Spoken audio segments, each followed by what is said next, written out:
नमस्कार guys, this is Krishnakant Singh. नमस्कार, this Shilpa Singh Rajput. So guys, welcome back to channel.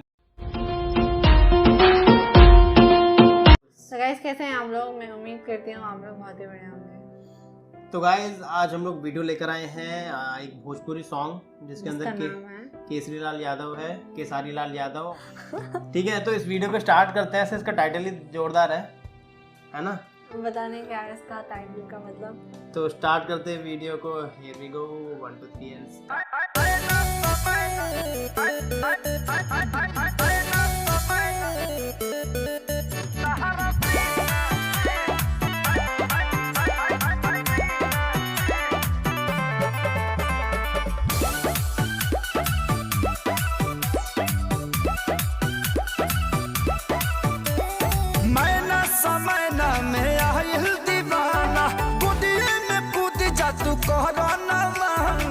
जानू I love U A हो ना भोला मैं ना समय ना मेरा ये दीवाना गुदिये में कूद जा तू कहना ना माना सुना हो कहिले नाचे से पहिले तनी मनी डाला हमरा टीना में लगे दिल ना पा अच्छा हसीना तहरा सीना में लगे दिल ना पा हसीना तोहरा सीना में लगे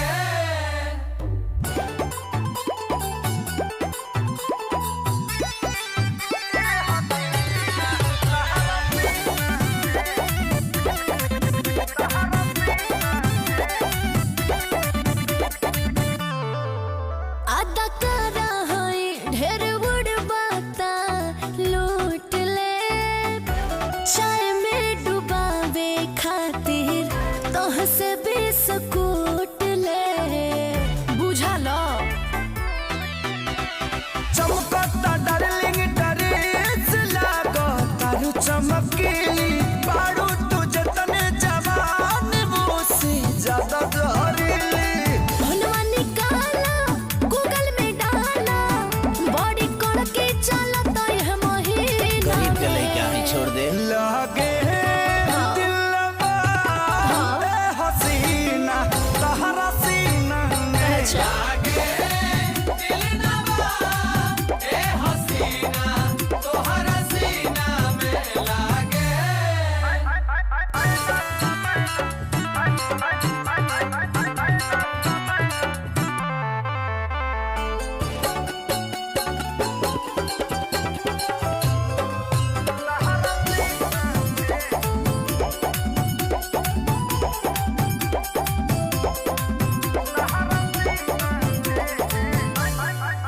ढेर बना जाने ए बाबू तो हो चालाक हो कितना लोग के देखले बानी मारत डायलाक हो हिली जे हमर दिमाग करे लाग भंगामा मन बुना जाती कदी करे जाखे सारी करनामा छोटू सुभावा संजय के संघवा भिजैबा कदहिया पसीना में लागे दिल ना अच्छा। ए हसीना तहरा सीना में लागे दिल ना ए हसीना तहरा सीना में लागे दिल ना ए हसीना तोहरा सीना में लागे दिल ना ए हसीना तोहरा सीना में लागे यू आर गो जो कल मैंने एक मतलब इंस्टाग्राम पे Q&A किया था, इसके अंदर लोगों ने क्वेश्चन पूछे थे। तो एक क्वेश्चन ये आया था कि शिल्पा कृति सेन जैसे लगती है। मैंने बोला ऐसा कैसे पॉसिबल है? अरे वो दूसरी है यार। कौन सी? मैं तुमको दिखाती हूँ कृति का। उस कृति का क्या नाम है? ठीक है, लेकिन मुझे ऐसा लगता है कि इसकी शक्ल वो ना क्या नाम था उसका?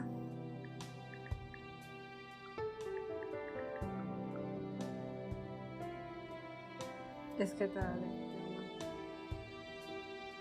ऐसा लगता है लोगों को, मुझे नहीं पता। मैं पता नहीं किसके किसके जैसे दिखते हो। आप लोग को क्या लगता है गाइस, ऐसी दिखती है ये? नहीं, मैं नहीं दिखती ऐसे। मुझे तो ऐसा लगता है अमरपाली दुबे जैसे दिखते हो तुम। मैं दिखती हूँ, अच्छी बात है ये। मुझे ऐसा लगता है, ठीक है। तो गाइस आप लोग भी जरूर बताना। और क्या कहना चाहोगे गाने के बारे में? मैं कहना चाहिए और इस टाइप का और अच्छे अच्छे गाने केसारी लाल जी के साथ चाहिए, और हमें बहुत मजा आएगा दोनों के साथ में देख के। जैसे इस गाने में बहुत मजा आया, पवन सिंह के साथ भी देखा। अभी पहले पता है, रिसेंटली मेरे को पहले ऐसा लगता था कि बहुत ज्यादा वो वीडियो और सिर्फ निरहुआ के साथ। पहले पता है मुझे ऐसा होता है निरहुआ का असली नाम ही है निरहुआ रिक्शा वाला, ऐसा मुझे लगता था। क्या नाम है मेरे को? हाँ, मेरे को नाम, हाँ, मैंने भी, क्या नाम है? निरहुआ रिक्शा वाला। ओरिजिनल नाम क्या है? दिनेश लाल यादव। हाँ। अब मुझे पता चला है, पहले मुझे नहीं पता। पहले मुझे ऐसा लगता था कि उनका ओरिजिनल नाम ही है निरहुआ रिक्शा वाला। भोजपुरी इंडस्ट्री में ऐसा होता है गाइस कि सबको एक शॉर्टकट नेम दिया हुआ है, उसी से सब लोग बोलते हैं। तो हम ओरिजिनल तो नेम निरहुआ के नाम से को जानते पता ही नहीं होता है। हाँ, और तो उनका मुझे उनके साथ जोड़ी अच्छा लगता है। वैसे भी हमने उनका कोई सॉन्ग या कुछ भी साथ में किया नहीं है, तो अगर आप लोग देखना चाहते हैं तो ज़रूर कमेंट सेक्शन में बताइएगा, हम ज़रूर करेंगे। और अगर आपको वीडियो पसंद आया होगा तो ज़रूर लाइक करेगा, शेयर करेगा, चैनल को सब्सक्राइब करेगा। हम इस तरह की और अच्छी अच्छी वीडियोस आप लोगों के लिए लाते रहेंगे। तब तक के लिए bye bye, take care and stay healthy guys.